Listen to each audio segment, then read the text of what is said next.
بسم اللہ الرحمن الرحیم۔ الحمدللہ آج ہماری تلاوت کا آغاز 19ویں پارے سے وقال الذین لا یرجون لقاءنا، تو اس کا آغاز میں کفار کا بے جا مطالبے کہ اللہ کے فرشتوں کو ہم اپنی آنکھوں سے دیکھنا چاہتے ہیں، اللہ کو بھی سامنے دیکھنا چاہتے ہیں، اللہ کا فرشتے ہم سے ملاقات کیوں نہیں کرتے؟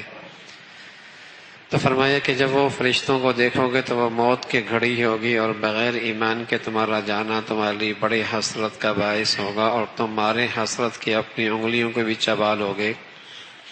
اور یہاں جو بری صحبت کے نتیجے میں برے بن گئے تو وہاں افسوس کرو گے کاش کہ انہیں میں نے دوست اور ان کی صحبت نہ اٹھائی ہوتی اور رسول کی زندگی اپنائی ہوتی۔ اور پھر اللہ رب العزت فرما رہے قرآن کی شکل میں دستور ہے، کل قیامت میں اللہ رب العزت کا نبی اللہ کے دربار میں شکایت کریں گے کہ میری امت نے اس قرآن کو پس پش ڈالا تھا، نہ اس کی عظمت کا خیال رکھا، نہ اس کی تلاوت کا، اور نہ ہی اس کی زندگی پہ عمل کیا۔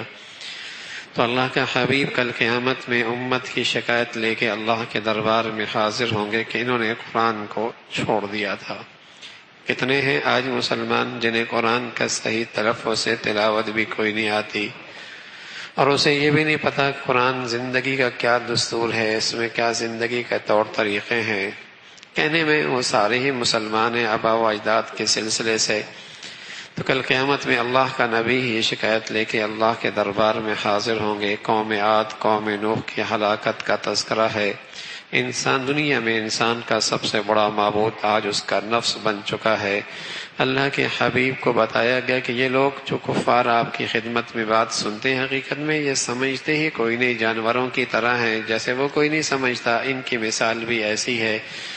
اللہ کی قدرت کا تذکرہ، رات کا پیدا کرنا، دن کا نکالنا، ہوا کا پہلے لے کے آنا، پھر بارش کا بھیجنا، پھر مردہ زمینوں کو زندہ کرنا، اس کی قدرت ہے۔ دو لہریں میٹھے اور کڑوے پانی کی ساتھ ساتھ چلتی ہیں لیکن آپس میں خلط ملط نہیں ہوتی، بیچ میں اللہ کی قدرت حائل ہوتی ہے، یہ لہر اس میں نہیں، یہ لہر اس میں نہیں ہوتی۔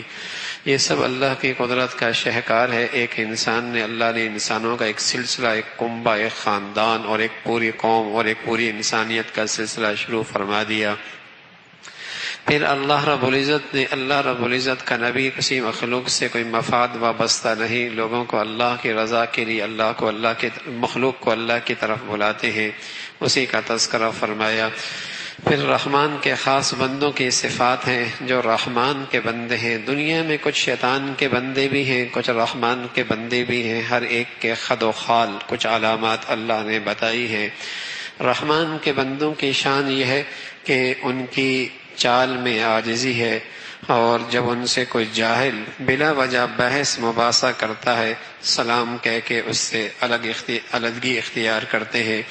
ان کی راتیں سجدوں میں، قیام میں گزرتی ہیں، اللہ کے سامنے ہاتھ اٹھا کر جہنم کے عذاب سے پناہ مانگتے ہیں، اور شرک نہیں کرتے، اور خرچ میں اسراف نہیں کرتے، بخل بھی نہیں کرتے، کسی کو ناحق قتل بھی نہیں کرتے، زنا بھی نہیں کرتے۔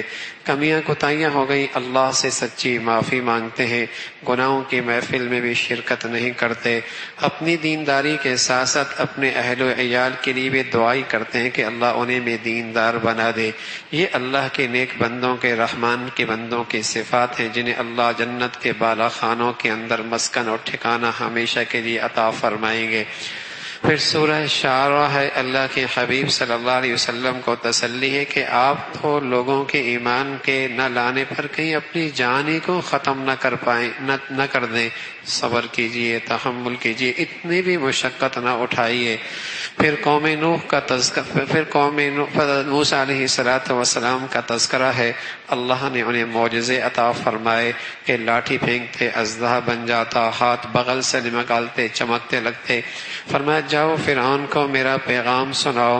اور فرعون کے پاس جب گئے تو فرعون نے اسے اپنے احسانات جتلائے کہ تو ہمارے گھر کا پلا ہوا ہے، ہماری آنکھوں کے سامنے بڑا ہوا ہے، ہماری قوم کے آدمی کا تیرے ہاتھ سے قتل ہوا ہے، تو پھر کسی اور رب کی پرستش کر رہا ہے، کیسی بات کر رہا ہے؟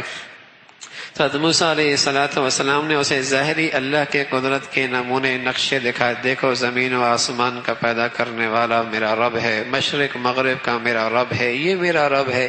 اسے اللہ کی قدرت کے شہکار کے ذریعے اللہ کی معرفت سکھائی۔ اس نے کہا یہ تو بڑا جادوگر ہے، وہ بھی اپنی جادوگروں کو اکٹھا کرتا ہے، مقابلے کے لیے میدان بنتا ہے، سارا مجمع اکٹھا ہوتا ہے اور وہاں جادوگروں کو شکست ہوتی ہے، نبی کا معجزہ ہوتا ہے، ساری انسانیت اس سے عاجز ہوتی ہے۔ تو نبی کی کامیابی دیکھ کر جادوگر اپنے فن میں ماہر تھے، وہ بھی سجدہ ریز ہو گئے، کہنے لگے ربی ہارون و موسیٰ، ہم بھی موسیٰ اور ہارون کے رب پر ایمان لے کے آ گئے۔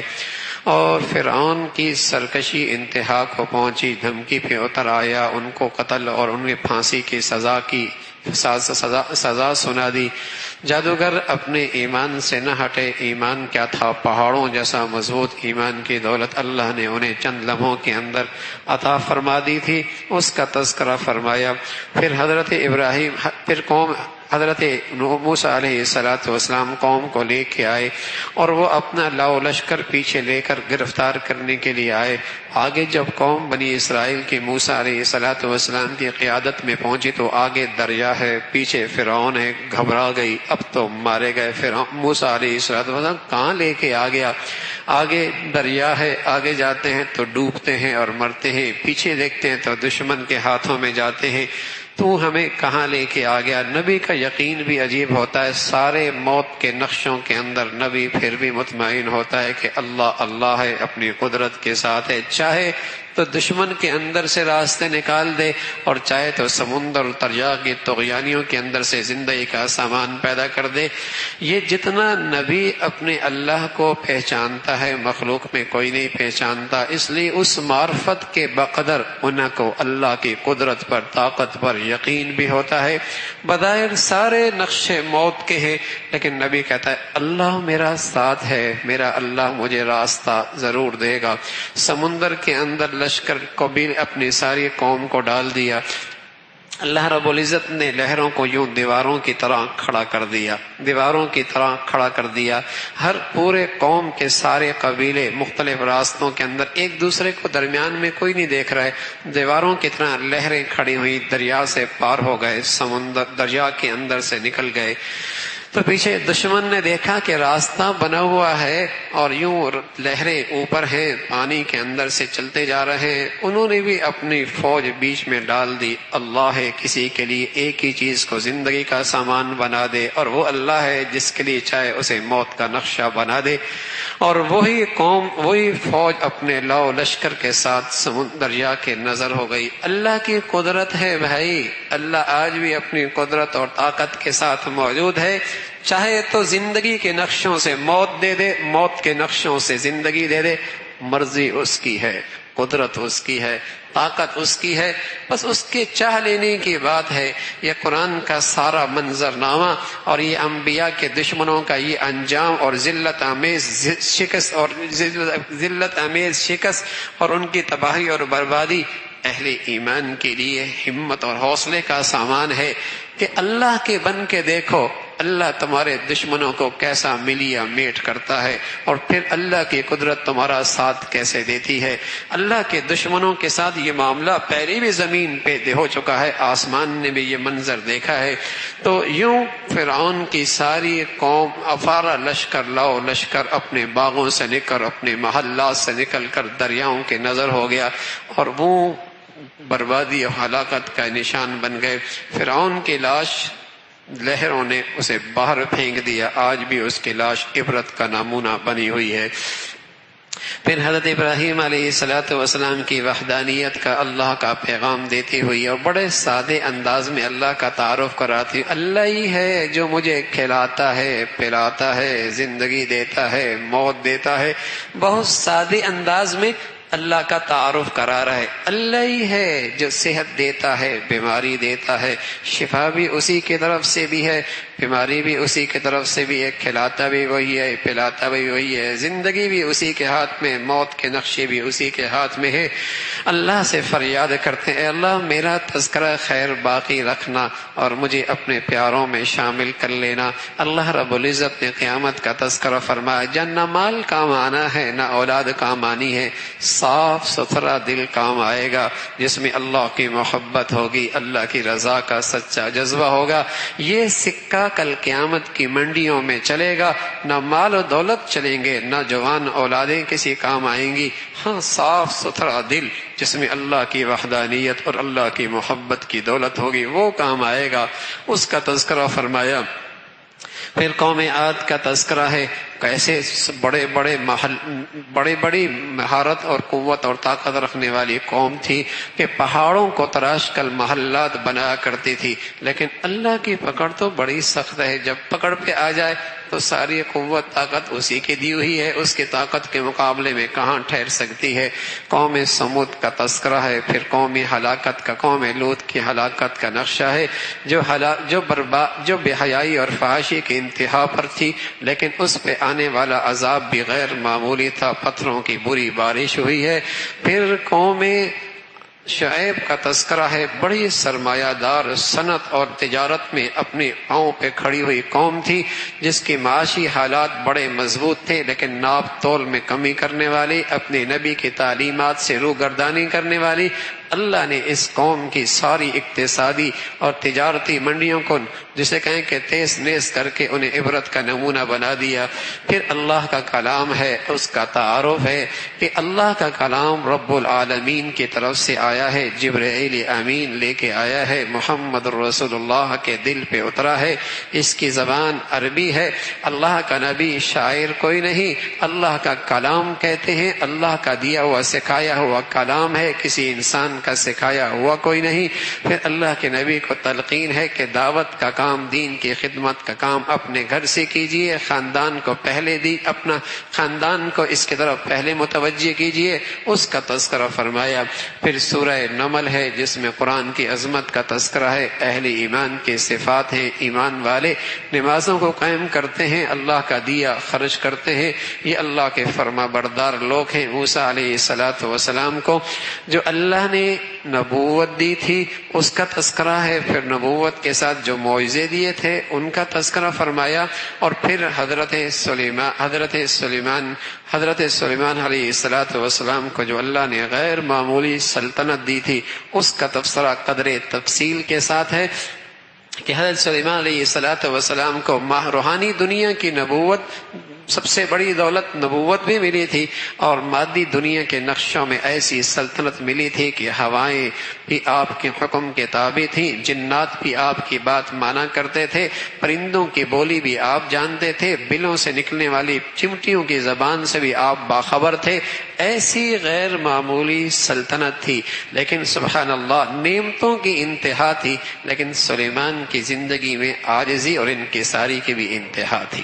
یہی اللہ کے پیاروں کی شان ہے، جو اللہ کی نعمتوں میں اضافہ ہو ان میں عاجزی اور انکساری میں اضافہ ہو، اور اللہ کی نظروں سے گرے ہوئوں کی علامت ہے کہ ذرا سی کچھ حیثیت کیا مل جائے، قوت کیا مل جائے، طاقت کیا مل جائے، اختیار کیا مل جائے، جیب کیا گرم ہو جائے، گردن تن جائے، زبان کے بول میں کبر کے بول آنے لگے اور سب پہ نظریں حقارت کے پڑنے لگے، یہ اللہ کی نظروں سے گری ہوئی مخلوق ہے۔ اللہ کے پیاروں کی شان یہ ہے کہ نعمتوں میں کیا اضافہ ہو، عاجزی اور انکساری کے اندر بھی اضافہ ہوتا چلے جائے۔ ایک دن لو لشکر کے ساتھ ایک سفر پہ روانہ ہوئے تو ایک چمٹیوں کی بستی سے گزرنے لگے تو قالت النملہ، چمٹی اپنی دوسری چمٹیوں سے کہنے لگی سلیمان کا لشکر آ رہا ہے، بلوں میں داخل ہو جاؤ ورنہ تم سلمان کے لشکر کے پاؤں تلے روندی جاؤ گی، انہیں پتہ بھی نہیں چلے گا کیا چمٹی کے منہ ہیں، کیا زبان ہے، کیا بول ہیں۔ اللہ نے فضا میں ان بولوں کو اڑایا، کانوں تک پہنچایا، سلیمان یہ سن کر مسکرانے لگ گئے، فتبسم ضاحکا من قولها، مسکرانے لگے کہ چمٹی بھی کو پتا ہے کہ سلیمان اللہ کا پیارا ہے، اللہ کی مخلوق کو بلا وجہ تکلیف نہیں دیں گے، ہاں پتہ ہی نہ چلے، پاؤں تلے آ جاؤ گی، روندی جاؤ گی، پتہ ہی نہیں چلے گا، تو مسکرانے لگے۔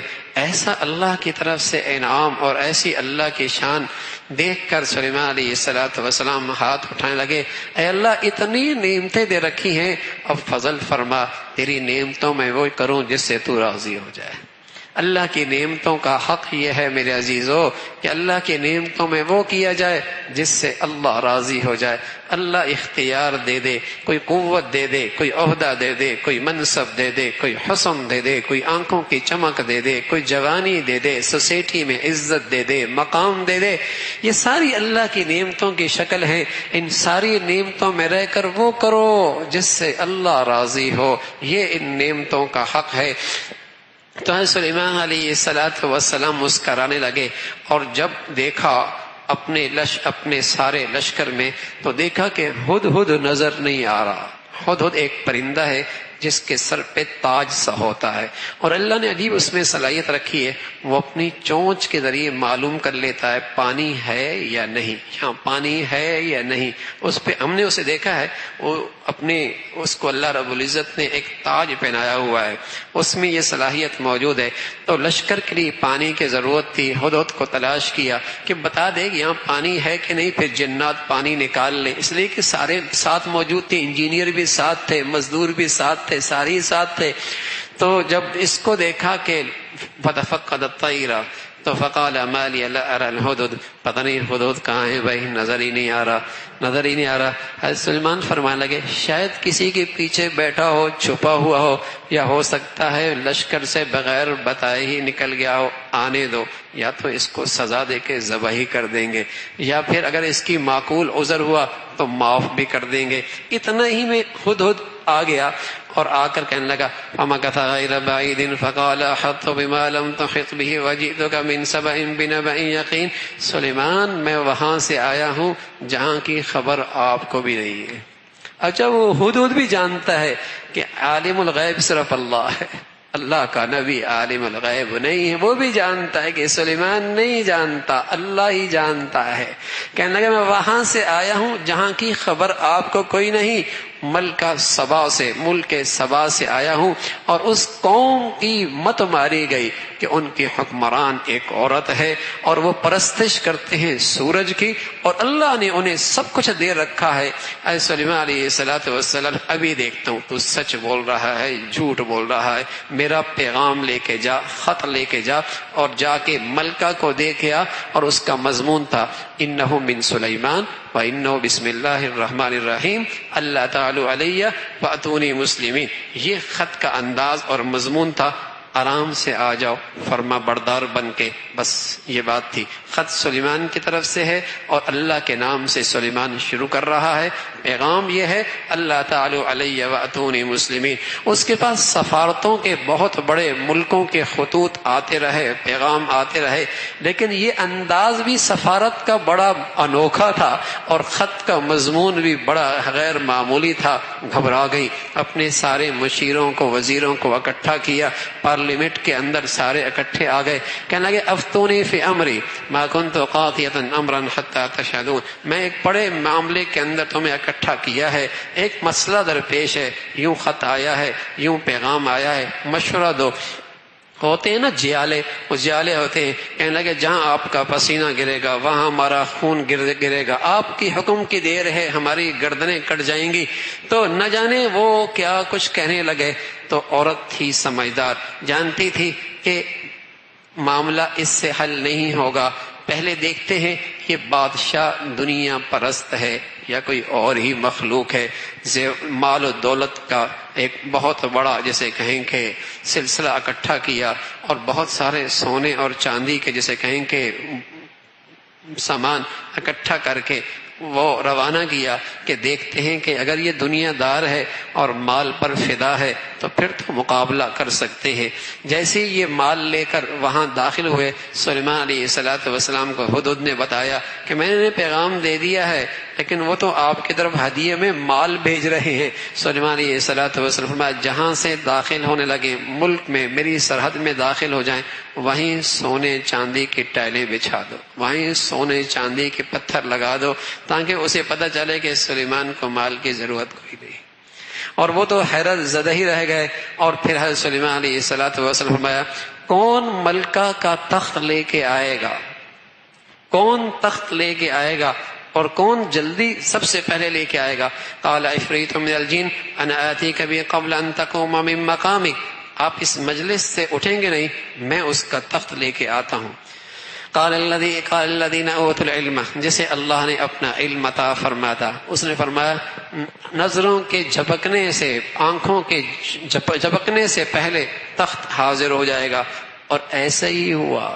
نبی کے پاس معجزہ ہوتا ہے، اللہ کے ولیوں کے پاس بھی معجزہ ہوتا ہے، لیکن اختیار اللہ کا ہوتا ہے، اختیار اللہ کا ہوتا ہے. اور اس نے میں تخت سامنے آیا. حضرت سلیمان کہنے لگے ھذا من فضل ربی، یہ میرے رب کا فضل ہے کہ میرے ارد گرد بیٹھنے والوں کو اللہ رب العزت نے یہ کمال دے رکھا ہے. ھذا من فضل ربی. لیکن بدقسمتی مسلمانوں کی، آج سوٹ کے اڈوں پہ لکھا ہوتا ہے ھذا من فضل ربی، ہاں لیبلونی اشکر ام اکفر. کہنے لگا یہ اللہ کا فضل ہے اور یہ نعمتوں کا سلسلہ اللہ فرما کر آزماتے ہیں. شکر کرتا ہے، نہ شکری کرتا ہے، عاجزی کرتا ہے، تکبر کرتا ہے، میرے سامنے جھکتا ہے یا اتراتا ہے. یہ نعمتیں بھی ایک آزمائش ہوتی ہیں، اس سے مجھے پا لیتا ہے یا مجھ سے دور ہوتا ہے، اس کا تذکرہ فرمایا. پھر وہ ملکہ آئی، اس تخت میں تھوڑی سی تبدیلی کر دی گئی. ملکہ آئی اور اس سے کہا کیا یہ تیرا ہی وہ ہے تخت ہے؟ تو وہ سمجھ گئی یہ میرا ہی تخت ہے، ایمان لے گئی. اس کا تذکرہ فرمایا. پھر قوم حضرت صالح علیہ السلام کا تذکرہ ہے، اور اسے ہلاک کرنے کے لیے ایک گروہ اکٹھی ہوئی. اللہ نے بچانا چاہا، بچا لیا. پھر اللہ رب العزت نے قوم لوط کا تذکرہ فرمایا، کس طرح ان پر پتھروں کی بارش ہوئی اور پھر گندگی کفر کی شکل میں زمین سے گندگی صاف ہو جائے. یہ بھی اللہ کا شکر ہے. اس لیے فرمایا قل الحمد للہ وسلام علی عبادہ الذین اصطفیٰ. یہ بھی اللہ کا شکر ہے، اللہ زمین سے گندگی ختم کر دے. اس پہ بھی اللہ کا شکر ہے. قرآن میں اس کا تذکرہ فرمایا کہ جب اللہ کی نافرمانی کرنے والے اور دین حق سے روکنے والوں کا ملیا میٹ ہو تو اس پر بھی، یہ بھی انسانیت پر ایک اللہ کا فضل ہوتا ہے. اس پہ بھی اللہ کا شکر کا تذکرہ فرمایا. اللہ عمل کی توفیق نصیب فرمائے. سبحانک اللہم بحمدک، نشہد ان لا الہ الا اللہ، نستغفرک ونتوب الیک.